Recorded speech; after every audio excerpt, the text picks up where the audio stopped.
Buenas noches, queridos hermanos. Dios les bendiga. Bienvenidos a este tiempo devocional donde compartimos la palabra de Dios. ¿Cómo han estado? ¿Cómo han pasado? Coméntenme si se escucha bien el audio por ahí. Primeramente, Dios, que se pueda escuchar perfectamente el audio de esta noche.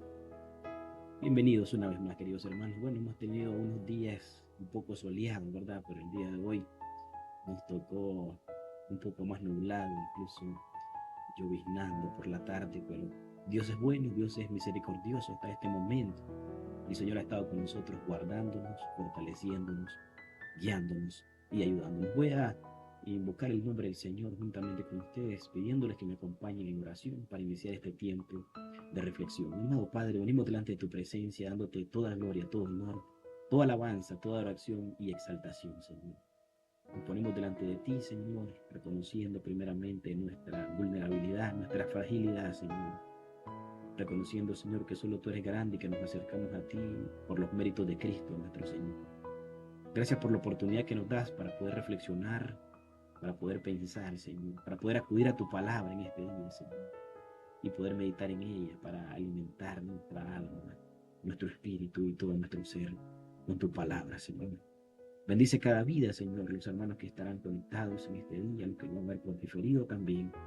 En el nombre de Cristo, fortalece cada vida para la gloria de tu nombre. Amén. Y amén, gloria a Dios. Vamos a estar reflexionando, hermanos. Voy a estar haciendo una serie de devocionales. He estado trabajando en el libro de Mateo, sobre todo en aquel extendido sermón del Señor. Es que ese sermón, hermano, es conocido como el sermón del rey. Y ahí el Señor enseña cómo debe de vivir el ciudadano del reino de los cielos de acuerdo a sus enseñanzas. Así que en este día vamos a estar hablando sobre el libro de Mateo, en el capítulo 5,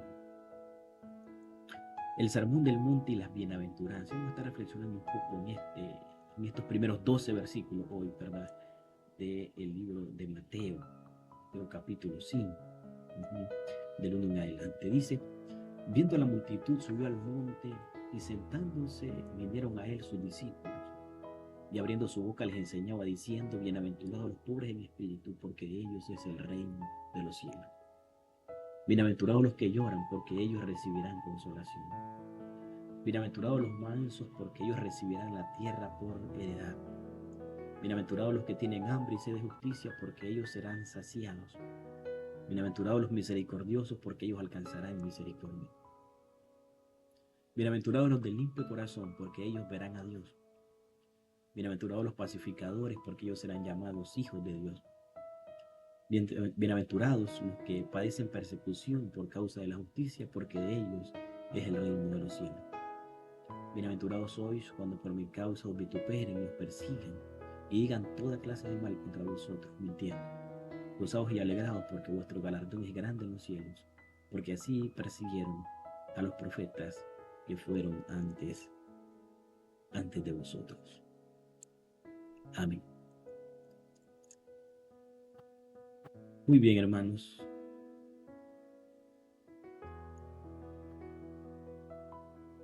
Hay momentos en la vida en que uno, hermanos, entiende que no está frente a un simple discurso. Hay momentos en la vida donde uno entiende que no está frente a una lista de frases bonitas. Hay momentos en los que uno realmente se da cuenta de que alguien que está frente a usted está marcando su rumbo. Y aquí se está definiendo, hermanos, una vida. Aquí se está definiendo, se está formando lo que es un discípulo. Eso es lo que pasa cuando nosotros abrimos Mateo capítulo 5 y entramos en el sermón del monte. Porque Mateo, hermanos, no está escribiendo al azar. Este evangelio de Mateo se está cuidadosamente armado como quien va acomodando piezas para que al final del cuadro quede completamente claro. Primero se nos presenta a Jesús en el bautismo, ¿verdad? Hablando un poco del contexto de este evangelio de Mateo. Y después del bautismo, hermanos, se nos muestra a él, ¿verdad? No como alguien que está improvisando, sino como el hijo que reconoce que ha llegado su momento, que ha llegado su hora, Y hay un llamado del Padre que no es que se debe de esperar, sino que se debe de obedecer. Y luego, hermanos, vienen las tentaciones en el capítulo 4. Jesús no solo sabe que vino lo que vino a hacer, sino que también Él elige el método en que lo va a realizar. De tal manera que Él en la tentación rechaza los caminos fáciles, rechaza los atajos, rechaza, hermanos, eh, el brillo, el reconocimiento rápido, podemos decir, porque todo esto no pasa conforme a la voluntad de Dios, no va conforme a la voluntad de Dios.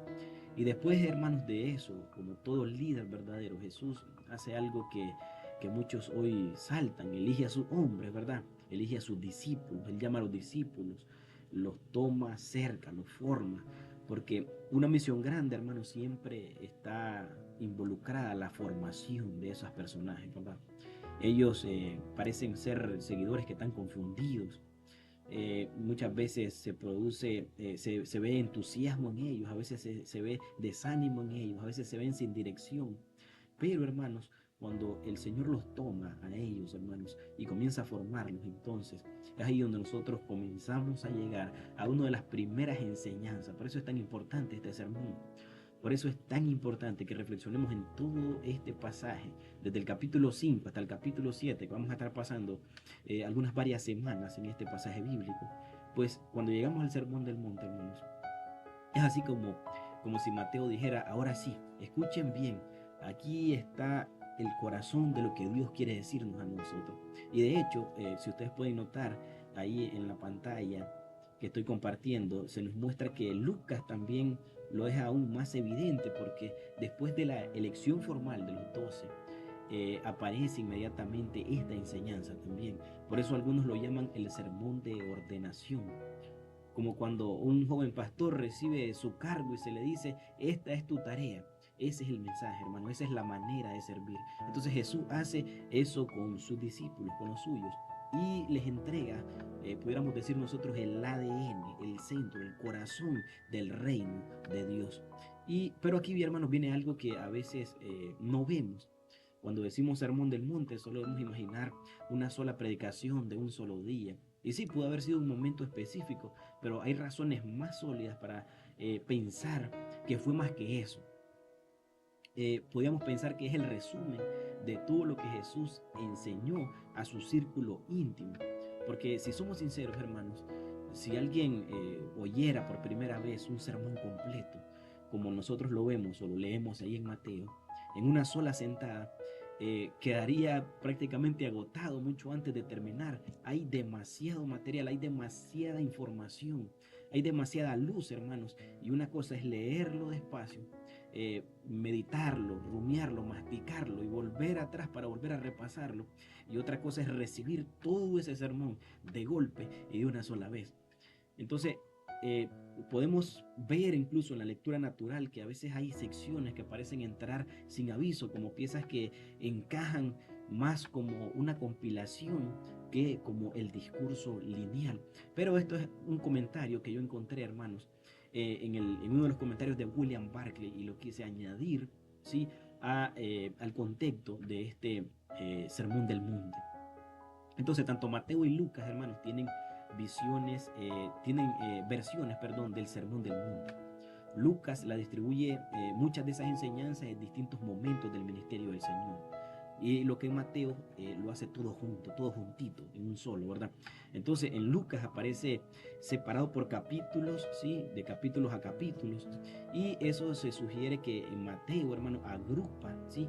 Todo eso lo organiza y lo pone en un solo compendio que abarca desde el capítulo 5 hasta el capítulo 7, que es el que vamos a estar, en el que vamos a estar reflexionando estas semanas.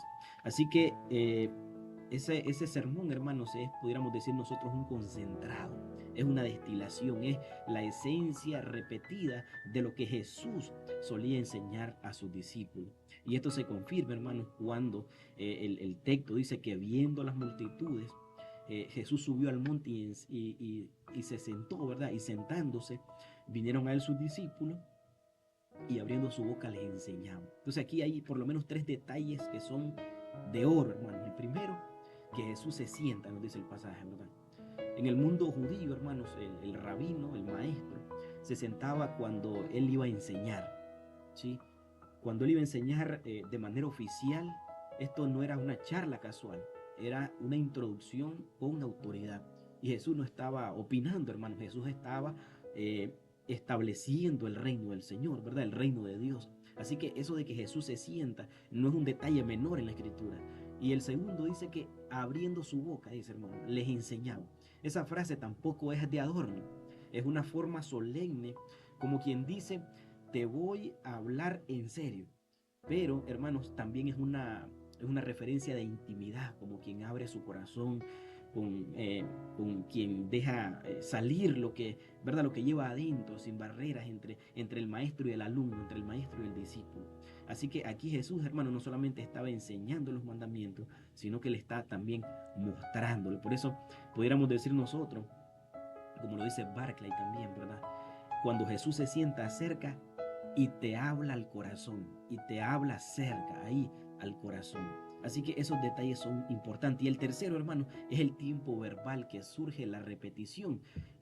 Mateo es como si dijera, esto era lo que Jesús enseñaba habitualmente. O sea, el sermón del monte es la memoria concentrada de muchas horas, de muchas conversaciones, de muchas formas, de mucha formación espiritual. Es el maestro hablando, hermanos, de corazón a corazón con sus discípulos, ¿verdad? Con los suyos. Entonces, a partir de ahí, hermanos, ahora uno entiende el porqué de las bienaventuranzas.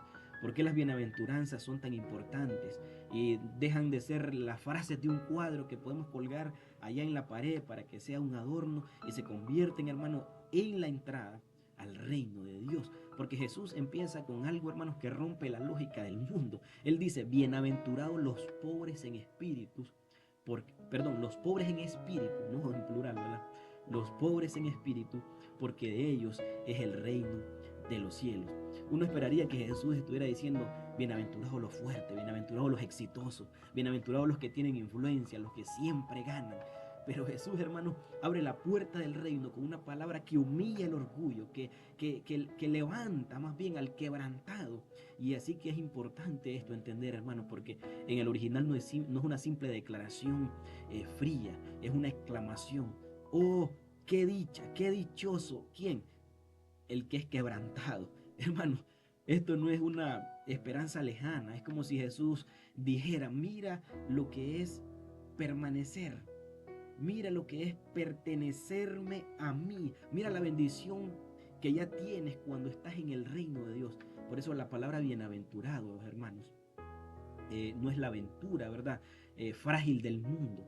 Es la felicidad que depende de que hoy todo salga bien. Esa felicidad, hermanos, que depende del Señor. Jesús habla, hermanos, de un gozo que es más profundo, de un gozo que no se rompe cuando cambia las circunstancias, un gozo que puede llorar, hermanos, y aún así mantenerse vivo, mantenerse animado, mantenerse fortalecido. Entonces Jesús dice, benditos los pobres en espíritu. ¿Qué significa eso, hermanos?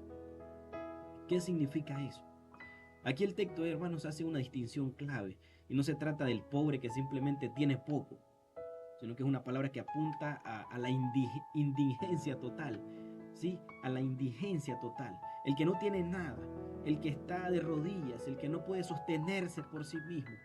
Del lado hebreo, hermanos, el pobre llegó a significar algo más profundo que no tener recursos. Es aquel que aprende a confiar totalmente en Dios. Así que el pobre en espíritu, hermanos, no es la falta de carácter, no es la debilidad moral tampoco. Es la persona que se ha dado cuenta de que su total incapacidad, se ha dado cuenta de lo total vulnerable e indefenso que está. Y por eso se apoya completamente en Dios. Estos son los pobres en espíritu, hermanos. Entonces, ese es el comienzo de una vida cristiana real. Porque mientras tú y yo creamos que podemos con nuestras propias fuerzas, con nuestra inteligencia, con nuestro control, con nuestra experiencia, en el fondo, sigue siendo tú y yo nuestro propio Salvador. Pero cuando llegas al punto donde tú y yo conocemos, Señor, no puedo, no me alcanza, no tengo recursos para poder enfrentar la vida sin ti, ahí es donde empieza, hermano, la vida verdadera de obediencia. Y en el reino de Dios, hermanos, que no es un club autosuficiente, el reino de Dios es una familia de gente que ha aprendido a decir, Padre, te necesito. Por eso el Señor Jesucristo dijo que los pobres en espíritu son bienaventurados. Aleluya. Los pobres en espíritu son bienaventurados porque de ellos es el reino de los cielos. Aquí el texto, hermanos, nos lleva evidentemente hacia la cruz, porque el cristianismo no empieza con yo soy buena gente, empieza con yo he pecado, empieza con el arrepentimiento real, con el arrepentimiento personal. Por eso el texto nos lleva a la cruz, porque nada nos muestra el horror del pecado como mirar a nuestro Señor Jesucristo crucificado. La cruz es el espejo más honesto, hermano, de el corazón humano. Y cuando un creyente mira con verdad hacia la cruz del Señor, no puede tratar el pecado como un juguete, no puede llamar al pecado un errorcito, no puede decir, es que así soy yo, es que Dios me entiende. No, hermanos, cuando un creyente ve la condición de pecado de su vida personal, de mi vida personal, entendemos, hermanos, que hemos ofendido al Señor y nuestro corazón se quebranta. Por eso el Señor Jesucristo promete algo ahí en el texto, hermanos. Promete consolación, ¿verdad? Para los que lloran, promete consolación.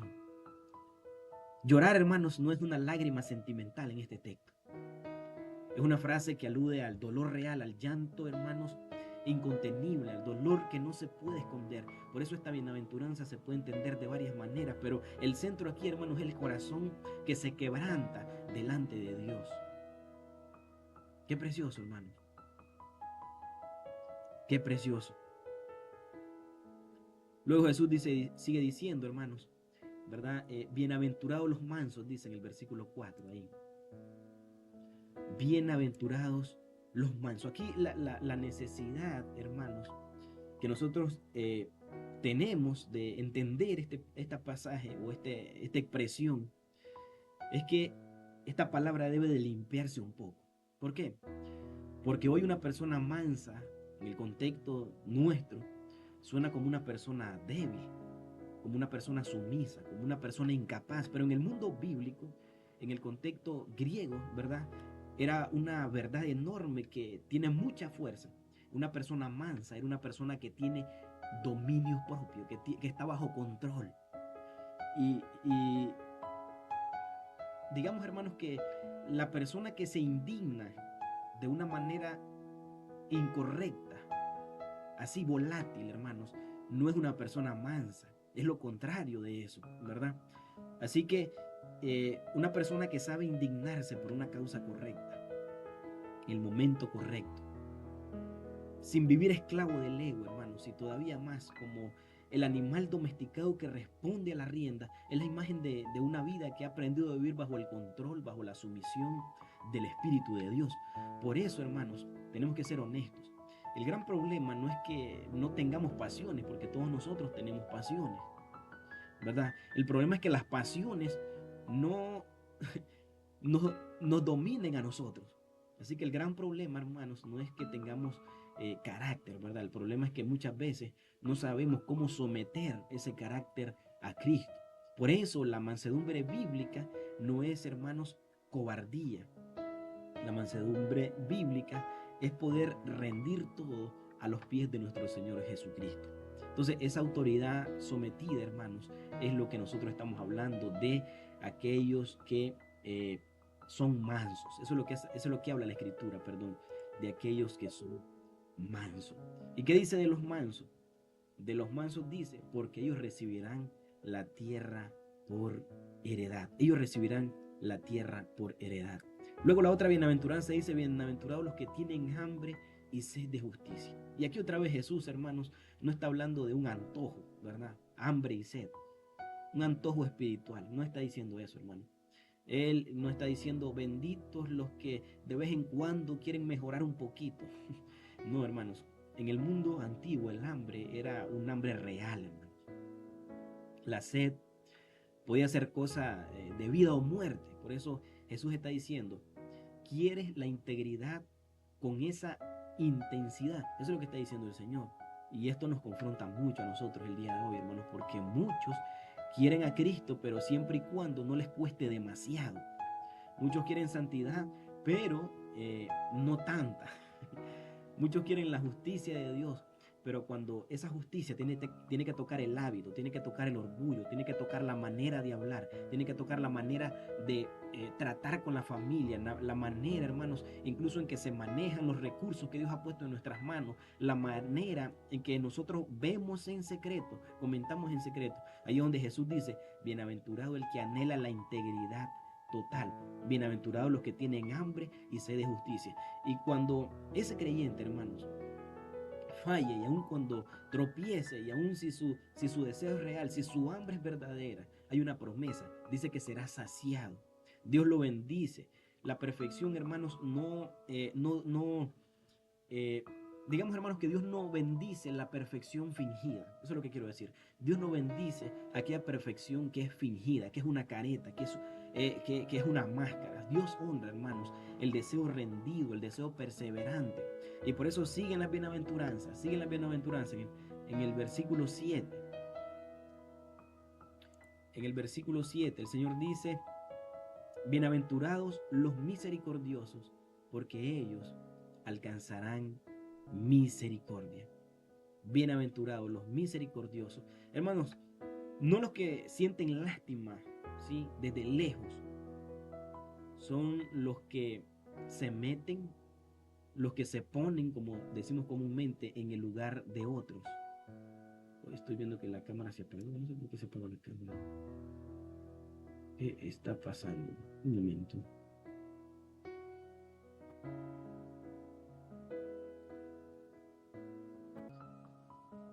No pude conectar la cámara externa que tengo, hermanos. Estoy trabajando con la cámara de la computadora, pero esta cámara no es tan buena para esto, pero vamos a continuar. Así que dice, bienaventurados los de limpio corazón, dice el versículo 8, ¿verdad? Bienaventurados los misericordiosos. Los misericordiosos estamos. Entonces, no, los misericordiosos, les decía, hermanos, no son los que sienten lástima de lejos, ¿verdad?, sino los que se ponen en el lugar de otros, los que aprenden a ver con los ojos de otros. A esos, hermanos, es lo que la Escritura dice, que se parecen a Dios, porque Dios no nos salvó desde lejos, hermanos. Él se encarnó, se metió en nuestra historia, se metió en la historia de la humanidad. De tal manera que más adelante el Señor sigue diciendo que ellos alcanzarán misericordia. Dice el verso 8, bienaventurados los de limpio corazón, porque ellos verán a Dios. Los de limpio corazón, hermanos, no son los religiosos de imagen. Los de limpio corazón, hermanos, son los que buscan los motivos puros. Y aquí uno debe temblar un poco, hermanos, porque ¿quién puede decir que siempre hace todo sin mezcla? Todo de manera, a la manera que Dios lo manda perfectamente. Todos somos pecadores. De tal manera que el llamado es claro, vivir delante de Dios sin teatro, sin doblez. La Escritura dice, los de limpio corazón. Los de limpio corazón. Luego dice, los pacificadores, dice, amados hermanos, los que aman la paz. Aún, hermanos, no dice el Señor, bienaventurados los que aman la paz aún a costa de la verdad. No dice los que evaden el conflicto por miedo, no.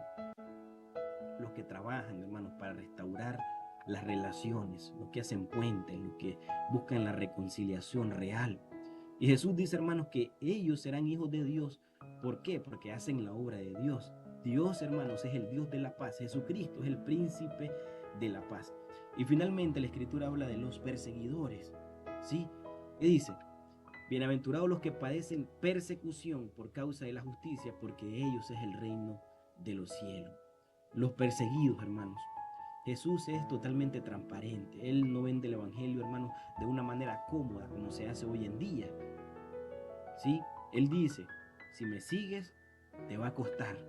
Si me sigues, te puede costar el trabajo, te puede costar tu vida social, te puede costar tus relaciones, te puede costar tu reputación. Y al final, hermanos, la pregunta siempre sigue siendo la misma que le hicieron a nuestros primeros hermanos, a nuestros padres cristianos allá en la antigüedad, César o Cristo, la aprobación del mundo o la lealtad hacia Dios. Y aquí, hermanos, la Biblia ofrece algo fuerte, llama bienaventurados a quienes sufren por Cristo. ¿Por qué? Porque ese sufrimiento, hermanos, a causa de la obra de Cristo, a causa de la causa de Cristo, valga la redundancia, es un sufrimiento que muestra, hermanos, la lealtad a la palabra.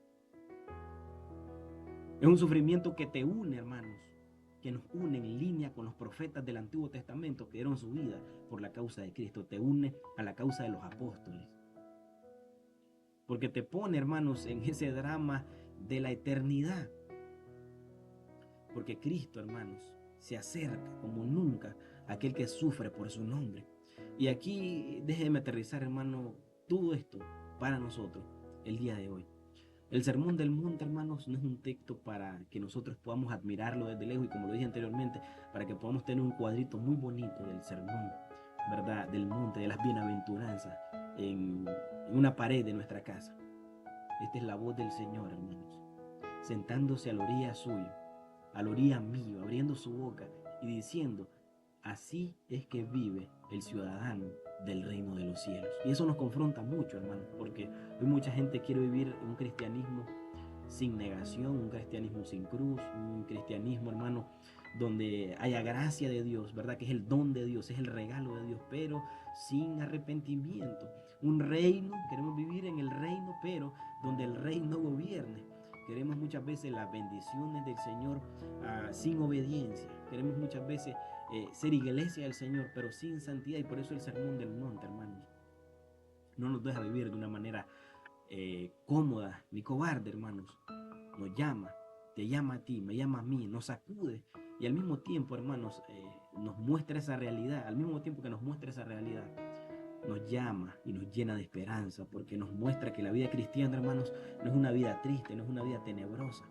Sí, es una vida que está marcada por un gozo que el mundo no lo puede quitar. Entonces la pregunta para hoy, para nosotros, hermano, no es solamente si te gustan esas bienaventuranzas, la pregunta más bien sería: ¿está dejando que Jesús lo discipule?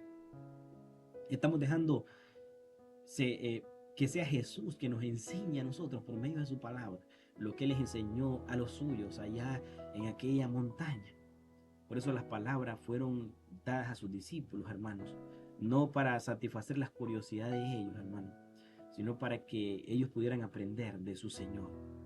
Así que aquí, hermanos, quiero finalizar con esto y invitarte como pastor, con todo este texto, hermanos, en nuestra conciencia, a acercarnos otra vez a Cristo, a no estar viviendo de nuestra fuerza únicamente, sino, hermanos, de volver incluso a la primera bienaventuranza. Señor, soy pobre en espíritu, te necesito. Soy un pecador, Señor. De tal manera que si tu pecado sientes que se ha vuelto liviano, vuelve a llorar delante de Dios, a mirar hacia la cruz de nuevo. Y si has estado reaccionando con ira, con orgullo, con dureza, hoy le puedes pedir al Señor la mansedumbre para que Él pueda darte esa fuerza para tener control, dominio propio, ¿verdad? Que es fuerza, ¿verdad? Que es la obra del Espíritu Santo en la vida de cada uno de nosotros. Y si hoy, por la injusticia que se vive en el mundo, sientes que tienes hambre y sed por la santidad, por la verdad de Dios, también puedes pedirle al Señor que vuelva a darte esa sed, que te pueda dar esa convicción, que te pueda dar esa necesidad de gracia, de justicia, ¿verdad? De amor. Y si tu corazón, hermano, siente que se ha estado endureciendo hacia la gente, hacia el prójimo, hoy puedes aprender por este sermón, por esta reflexión, aprender a hacer misericordia. Y si tus motivos han estado mezclados, hermanos, en cosas que no tienen que ver nada con la palabra del Señor y que se vienen arrastrando de cosas que hemos venido aprendiendo, hermano, a lo largo de nuestra vida, que no van acorde a la palabra del Señor, hoy podemos limpiarlo a través de lo que el Señor nos está diciendo. De tal manera que si estás cometiendo esas dificultades, o si estás viviendo en esas dificultades, hoy puedes ser un pacificador, hoy puedes honrar a Cristo. No te sueltes de la fe, querido hermano. hermana. Cristo, hermanos, está con nosotros, no nos ha dejado. Así que debemos de recordar, querido hermano y querida hermana, que el reino de Dios, en el reino de Dios no se entra por mérito, hermano, se entra por la rendición. Así que voy a invitarles a que oremos, voy a invitarles a que oremos por nuestro hermano Sammy, que oremos por nuestros hermanos, ¿verdad? Para que nuestro hermano Sammy se siga recuperando de su cirugía. Amado Padre, venimos delante de tu presencia, dándote gloria y honor, Padre, por tus maravillas, por tus atributos, porque solo tú eres bueno, solo tú eres santo, Señor. Ponemos cada vida en tus manos, Señor, dándote gracias y dándote gloria, porque nos permites hacer esta pequeña reflexión, compartirla con los hermanos, Señor, para que puedan gozarse juntamente con nosotros, Señor, y también ellos puedan ser edificados con tu palabra, como lo es mi vida, Señor. Oramos por los enfermos de nuestra congregación.